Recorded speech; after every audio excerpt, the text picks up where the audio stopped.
अंतरिक्ष में अब भारत की बढ़ेगी ताकत। अब 6 टन भार ले जा सकेगा भारत का रॉकेट।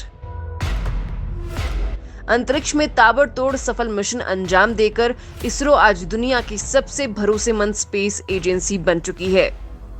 अपने पहले ही मिशन में मंगल फतह करने वाली इसरो ने एक साथ 104 सैटेलाइट लॉन्च कर दुनिया को हैरान कर दिया था और अब इसरो भारी भरकम सैटेलाइट भी अंतरिक्ष में लॉन्च करने वाली तकनीक से लैस हो चुका है। अंतरिक्ष के क्षेत्र में भारत लगातार अपनी क्षमता बढ़ा रहा है। पहले जो सेमी क्रायोजेनिक इंजन विदेशों से आता था, अब भारत में ही उसका निर्माण भी शुरू हो गया है। रांची की मेकॉन कंपनी ने semi cryogenic engine testing facility तैयार की है। देसी इंजन टेस्टिंग फैसिलिटी से अंतरिक्ष में रॉकेट द्वारा पेलोड ले जाने की क्षमता में बढ़ोतरी होने वाली है। भारत सरकार के उपक्रम मेकॉन के इंजीनियरों को भारतीय अंतरिक्ष अनुसंधान संगठन यानी इसरो ने क्रायोजेनिक इंजन टेस्टिंग डिजाइन तैयार करने की जिम्मेदारी सौंपी थी। महेंद्रगिरी स्थित इसरो के सेंटर के लिए ये डिजाइन तैयार किया गया है। अब सेमी क्रायोजेनिक इंजन के टेस्टिंग के लिए दूसरे देशों पर निर्भर नहीं रहना पड़ेगा और देश को पैसों की भी बड़ी बचत होगी। देसी इंजन का जो डिजाइन तैयार किया गया है, उससे अंतरिक्ष में जाने वाले रॉकेट के पेलोड ले जाने की क्षमता भी बढ़ जाएगी। अब तक अंतरिक्ष में जाने वाली रॉकेट सिर्फ 4 टन ही उपकरण ले जा सकता था, यानी जिस भारी भरकम रॉकेट से चंद्रयान 2 लॉन्च किया गया था, वो अब देसी इंजन बनने से 6 टन तक भार ले जा सकेगा। इस रॉकेट को अगस्त 2021 में लॉन्च करने की तैयारी हो रही है। अभी टेस्टिंग यूक्रेन, रूस जैसे देशों में होती है, लेकिन इस फैसिलिटी के आने पर देश में ही टेस्टिंग हो सकेगी। मेकॉन देश की नामी सरकारी डिजाइनिंग कंपनी है। इसका मुख्यालय झारखंड की राजधानी रांची में ही है।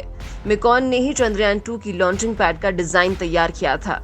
कुछ साल पहले तक घाटे में रहने वाली मेकॉन कंपनी अब मुनाफा देने वाली केंद्र सरकार की उपक्रम बन गई है। कोरोना काल में मेकॉन को 1600 करोड़ का वर्क ऑर्डर मिला है। मेकॉन के सीएमडी अतुल भट्ट के मुताबिक केंद्र सरकार ने 2030 तक स्टील के क्षेत्र में 300 मीट्रिक टन उत्पादन का जो लक्ष्य मेकॉन के सीएमडी अतुल भट्ट के मुताबिक केंद्र सरकार ने 2030 तक स्टील के क्षेत्र में 300 मीट्रिक टन उत्पादन का जो लक्ष्य निर्धारित किया है, उसमें विदेशों से साजो सामानों को मंगवाने में $25 बिलियन विदेशी मुद्रा खर्च होगी। लेकिन मेकॉन रांची में ही साजो सामान को बनवाने की क्षमता रखती है, जिससे $25 बिलियन की इकोनॉमी विदेश जाने से बच जाएगी। अंतरिक्ष में बढ़ते कदम से इसरो को नया मुकाम मिला है। इसरो के मिशन बहुत सस्ते और भरोसेमंद रहे हैं और दुनिया में इस वक्त अंतरिक्ष में सैटेलाइट्स भेजने की होड़ मची है। लेकिन बहुत सी कंपनियां और देश बड़े बजट के कारण इस ओर कदम नहीं बढ़ा पा रहे थे। लेकिन इसरो ने अपने शानदार डिजाइन और तकनीक के दम पर इसे बेहद आसान बना दिया है। लिहाजा इसरो से जुड़ने के लिए हर दिन कोई ना कोई देश आगे आ रहा है। वहीं कॉमर्शियल सैटेलाइट्स की लॉन्चिंग के लिए एक से बढ़कर एक ऑफर्स मिल रहे हैं। हालांकि इसरो ज्यादा भार वाले सैटेलाइट लॉन्च नहीं कर पा रहा था, जो अब नए रॉकेट के साथ मुमकिन हो सकेगा।